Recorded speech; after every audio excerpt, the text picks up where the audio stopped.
Ito po 'no at, pinasyalan po natin yung ating pong mga alagang kambing ngayon. So, ito nga po sila ngayon at 'yan. So, ito po yung ating mga alagang kambing ngayon. So, nakaraan pong, Miyerkules ay nabawi po natin yung isa po nating kambing na ninakaw. So, nabawi po natin doon sa namimili. So, ngayon may mga hearing po kami sa barangay dahil pinatawag po namin kung sino po yung, nagnakaw. So, ay tinuro naman po nung, nakabili kung sino. So, wala din, taga rito lang rin sa amin ang nagnakaw. So, bali ano na po kasi itong nawala sa akin dito, bali tatlo. Yung isa po ay, na-recover ko.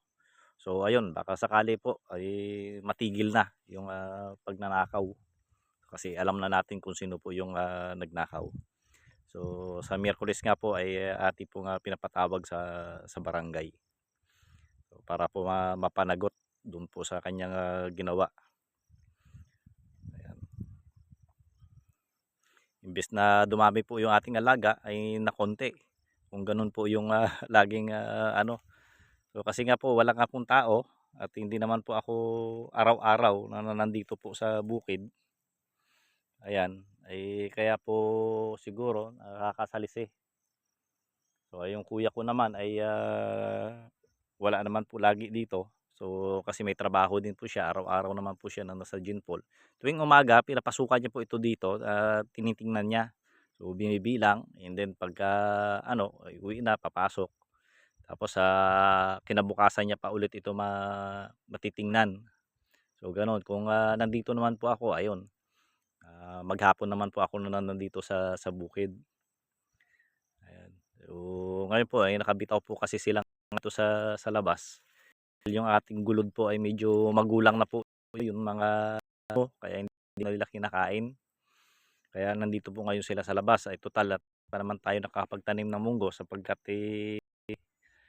marami yung ano, tubig 'no. May tubig pa po kasi gawa nung, umulan pa ulit kahapon.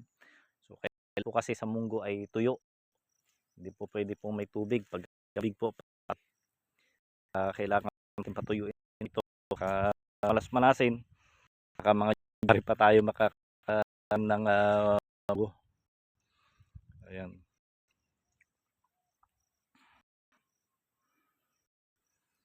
Ito pong mga kambing naman natin 'to, itong unahin natin po na ito ay mga ano na po, mga buntis na, mga palaki na rin po ito. Yung ito baka manganganak na rin po ngayong, December, ang iba na po nito January manganganak na rin po. So, makakapabuhay na rin po kaganda-ganda kasi, tag-araw. So, madaling buhayin dahil, walang ayan.